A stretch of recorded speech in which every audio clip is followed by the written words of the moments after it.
Boa tarde, pessoal, tudo bem? Então, eu vou fazer um vídeo para vocês hoje falando sobre a escala de Mohs, tá? É uma escala que nós utilizamos dentro da sala de estabilização de um hospital, tá? Se você conseguir, tá, usar essa escala de uma forma ordenada, tá? Você vai passar menos sufoco na hora de estabilizar o seu paciente que está ali clinicamente precisando, né, de técnicas muitas das vezes até invasivas, né, para poder manter ali a vida, né, daquele ser humano ali. Tá? A grosso modo, o que é uma sala de estabilização? A sala de estabilização é quando você tem um paciente dentro de um hospital, normalmente internado numa clínica chamada clínica médica, tá? Que por algum motivo qualquer, você observa que esse paciente começa a necessitar ser estabilizado, principalmente com a parte de oxigenação. Tá? Essa parte de oxigenação, há uma grande diferença entre ventilar o paciente e oxigenar o paciente. Tá? E você muitas das vezes precisa colocar esse paciente dentro dessa sala, onde esse paciente vai ser monitorado, ventilado, oxigenado e muitas das vezes entubado. Esse paciente, a escala de Mohs é uma escala que você tem, falando especificamente da escala, Mohs, o M vem da letra de monitorização, tá? O O vem da oxigenação, o V vem da ventilação e o I vem da intubação orotraqueal. Tá? Se você seguir essa ordem, você colocar o paciente na sala de estabilização, monitorar seu paciente, tá? Oxigenar esse paciente, tá? Ventilar esse paciente para depois entubar esse paciente, você normalmente vai ter sucesso ali no seu ao transcorrer ali dos seus procedimentos, tá? A monitorização é feita através de um monitor, né, onde você tem ali alguns parâmetros como pressão arterial, né, a saturação periférica de oxigênio, né, você tem a frequência cardíaca, a frequência respiratória, que você vai monitorar esse paciente ali, tá? Já a oxigenação, você tem algumas ferramentas para você poder oxigenar esse paciente. Tá? Quais são essas ferramentas? Falando de uma escalazinha, você começa com catéter nasal. Tá? Esse catéter nasal, a cada 1 litro de oxigênio que você coloca no catéter, você está ofertando para o seu paciente, em média, 3% a mais de oxigênio, tá? Para aquele paciente ali. O paciente ele fica confortável no catéter nasal até em média de 1 a 4 litros de oxigênio. Tá? Então você pega um paciente dessaturando, um paciente que você faz uma oximetria de pulso, né, e você vê a dessaturação, obviamente que você depois vai pedir uma gasometria desse paciente para de fato, né, ver qual é a oxigenação desse paciente no sangue arterial, tá? E você acaba, né, mas o que você tem de imediato ali, naquele momento ali, é um aparelho chamado oxímetro, que você vai colocar no dedo do paciente e você vai ver a oximetria de pulso, tá? O que é isso? Na realidade, o oxímetro, o que ele está mensurando para você e está te dando ali de uma forma imediata? O percentual de oxigênio que está chegando através da hemoglobina na periferia, através do sangue, né, arterial, na periferia daquele paciente ali. Que você tem um limite ali de 92% a 98%. Eu também não quero que meu paciente sature 100%, não é o ideal. Tá? Obviamente que tem algumas patologias que você quer até que seu paciente sature um pouco menos, como DPOC, doença pulmonar obstrutiva crônica. Você quer que seu paciente fique numa saturação de 88% a 91% ali, porque são pacientes retentores de CO2 de longa data.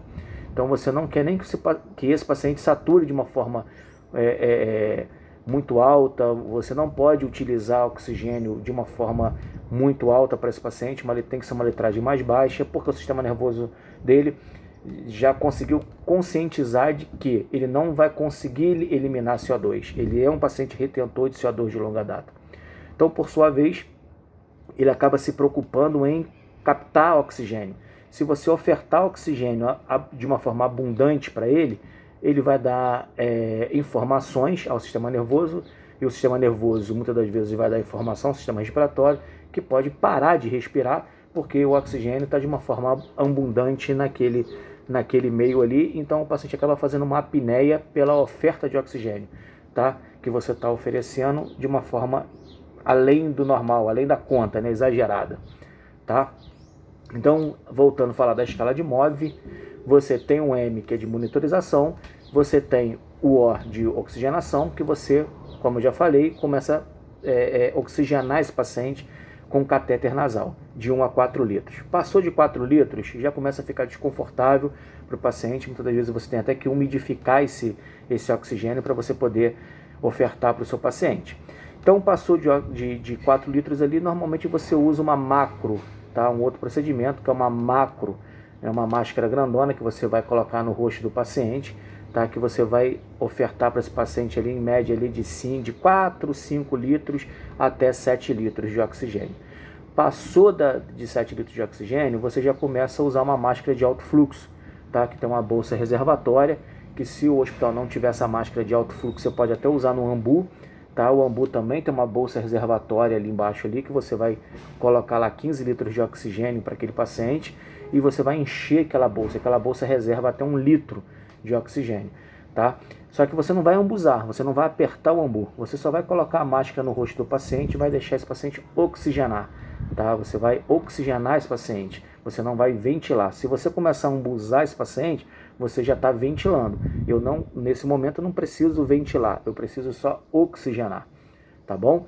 Então, catéter nasal, macro, máscara de alto fluxo ou AMBU para você oxigenar. Se você tiver uma máscara de Venturi, você pode usar a máscara de Venturi também, que é uma máscara que vem uns adaptadores coloridos, tá? Que no hospital normalmente a gente usa o laranjinha, 50% ali de oxigênio, tá? Que você utiliza naquele paciente ali. Beleza, então eu já monitorei e agora já oxigenei esse paciente. Mas esse paciente continua ruim, continua chumbando, continua um paciente, né, tendo uma queda do estado geral dele, e você precisa muitas das vezes ventilar esse paciente. Aí sim, nós temos outro tipo de recurso, que é o AMBU, tá? O AMBU, como eu já falei, né, que é a bolsa válvula, né? O AMBU, ela tem uma bolsa reservatória embaixo, que você reserva até 1 litro de oxigênio. Esse 1 litro de oxigênio, você precisa ofertar isso para o paciente, ventilando esse paciente, porque ele está ventilando mal, ele está respirando mal. Só que você, na realidade, não precisa apertar esse AMBU até o final. Você aperta esse AMBU até a metade e volta, até a metade e volta. Por que disso? Porque você tem que ofertar para esse paciente, em média, meio litro de oxigênio, 500 ml de oxigênio, que é o que um pulmão ali suporta. Tá? Se você fizer lá aquela continha lá do peso predito para você botar o paciente na ventilação mecânica, você vai ver lá que vai ficar em média 400, 380, tá? Às vezes chega 500, dependendo da altura do paciente, enfim. Se é mulher, se é homem, do sexo do paciente, aí você acaba ofertando, se você apertar esse AMBU até o final, você acaba ofertando uma quantidade de oxigênio além do necessário, podendo causar lesões pulmonares ali de acordo com da forma que você está ambuzando, gerando até barotraumas, enfim, tá? Então você aperta esse AMBU até o meio, apesar de que o AMBU ainda tem uma válvulazinha retentora ali exatamente para não deixar você gerar esse barotrauma. Mas vamos com calma, vamos ambuzar com calma e vamos deixar esse paciente ventilar de uma forma mais próxima do normal possível, usando sempre o oxigênio com a bolsa reservatória do AMBU, tá bom? Tem gente que eu vejo usando o AMBU sem a bolsa reservatória.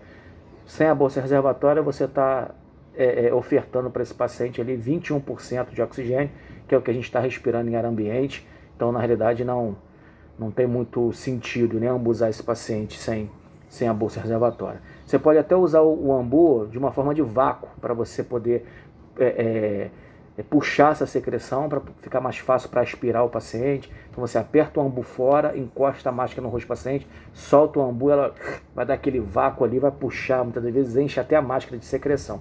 Mas aí são outras técnicas ali para fazer a limpeza brônquica daquele paciente, tá bom?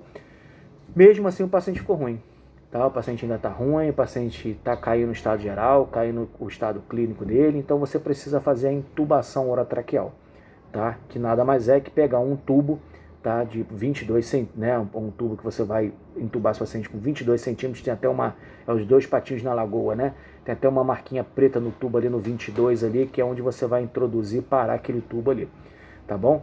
Essa intubação orotraqueal, você está garantindo uma via aérea para você poder começar a ventilar esse paciente através de um equipamento chamado ventilador mecânico.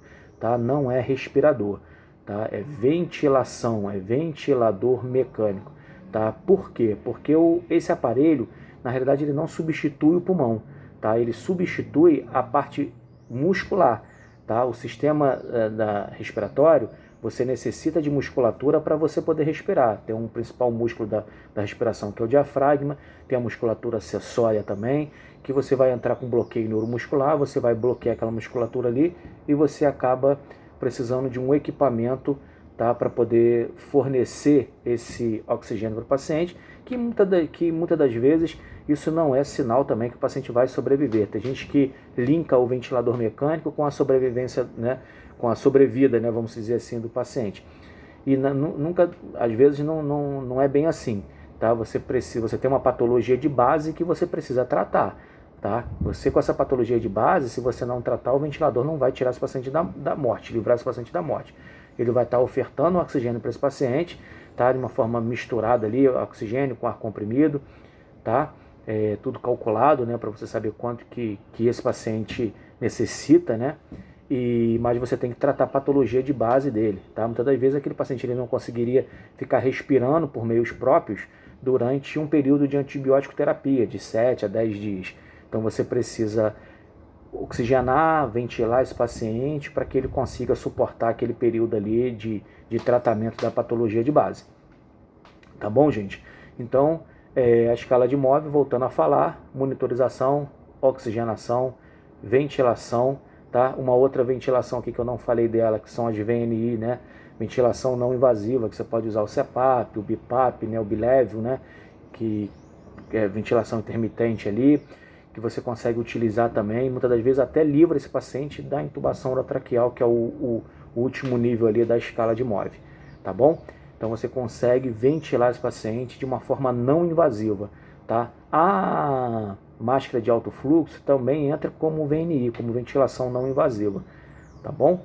E uma outra coisa interessante, às vezes você pega o paciente desaturando, o paciente está morrendo, o paciente está lá com 60 de saturação, daqui a pouco você olha, o paciente está com 50 de saturação, 40 de saturação, o paciente está morrendo ali na sua frente ali, tá? E às vezes o médico quer entubar esse paciente pela dessaturação, né? Você olha que a oxigenação dele está muito ruim. Então, muitas das vezes é melhor você oxigenar esse paciente primeiro, fazer uma pré-oxigenação, tá? No nível ali, no penúltimo nível ali, você da escala, você tentar dar um turbo ali naquela oxigenação dele. Muitas das vezes você usa uma máscara de alto fluxo com 15 litros, né? E além da máscara de alto fluxo, ou o ambu só oxigenando ali sem ambusar, lembrando que sem ambusar, o ambu ali só oxigenando, mais o catéter nasal com 4 litros, eu boto o catéter nasal com 4 litros, mais a máscara do ambu ou a máscara de alto fluxo com 15 litros de oxigênio.